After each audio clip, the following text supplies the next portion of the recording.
So I had this idea of giving my upcoming Pathfinder campaign a real retro 80s look to it. So I resolved to use vintage hardware and software to do all of the artwork and notes. Now I have this vintage Macintosh Plus, and it's in decent shape. It works, and I enjoy messing around with it and playing games. But getting any actual work done on it is kind of a hassle, especially moving files back and forth between this computer and a modern PC. Limited to using this built-in floppy drive, which by the way doesn't work, so I have to rely on an external drive. And the disk format is unique to this vintage Mac. It's a 400 kilobyte double-sided 3.5-inch floppy. So I can't just pull this out and put it in a PC. I need to use another Macintosh from the 90s to translate between the two. It's such a hassle, and I want to avoid that. But fortunately, there's another way. I can use an emulator to simulate a vintage Macintosh and run it on a modern PC. And that'll let me move files back and forth as easy as dragging it from desktop to desktop. And then I can simply upload those files right up to Roll20. Emulator I'm going to be using is called Mini VMac, and it's freely available and it runs on a variety of platforms. So now I just need to choose what modern computer I'm going to be running my emulator on. The machine I've chosen is this vintage 2007 iMac. Now you may wonder why I chose this machine. For a number of reasons, if you're going to run a Macintosh emulator, it's a good idea to run it on a Mac. Plus, this was cheap. I bought it from Goodwill for $17 a couple of years ago. I put some upgrades into it, but still, I've got less than $100 put into this machine, even when you figure in the cost of the keyboard, mouse, RAM, storage, yada, yada, yada. The reason is the keyboards. They're much more similar than you might expect, way more similar than, for instance, a Windows keyboard would be. And all of the unique Macintosh keys are still there, so I don't have to do any awkward redefining of keys. Even though this machine is 14 years old, it's still new enough to be able to access the web, and it runs a almost up-to-date version of Google Chrome, so I can upload files directly to Roll20. So here's my emulated Macintosh. This machine came stock with 128 kilobytes of RAM, which really wasn't enough. And as you can see, I'm running version 1.1 of the system software and the original MacPaint and MacWrite. The original Macintosh didn't come with a hard drive.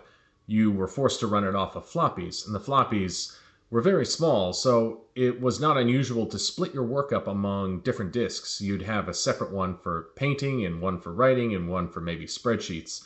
And this is no exception. I've set up separate disks for the artwork and one for the notes. Now, if you didn't have two drives, then it got awkward. For instance, if you wanted to take a MacPaint image and then paste it into your MacWrite document, there'd be a furious amount of disk swaps.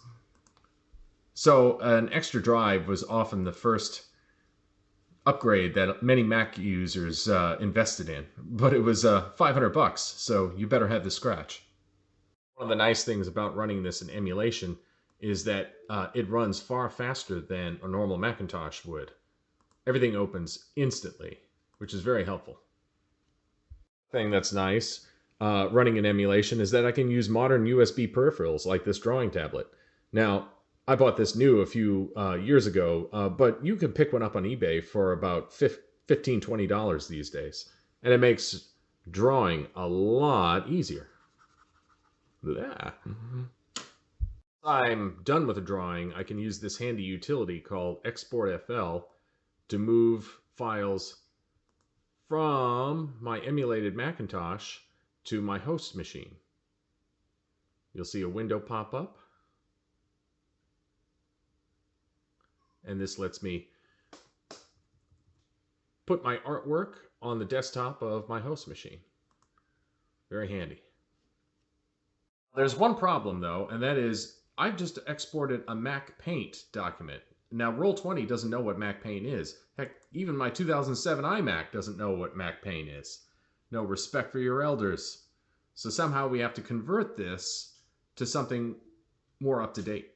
We have a handy little utility called Graphic Converter, which has been around for years, almost as long as the Mac itself. And that lets me convert from Mac Paint to PNG.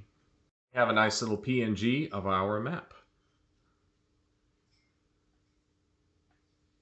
suitable for uploading directly to Roll20. Exporting my notes, which are in MacWrite format, is a lot easier because fortunately, MacWrite allows you to save your document as text only. Now that I've exported my document as plain text, I can open it and print it with just about anything. You have it. All of that preparation was done using emulated hardware from the summer of 1984. For next week's game, I think I'm going to allow myself to use stuff from the following summer, 1985. And we'll see if the upgrade makes any difference. See you then.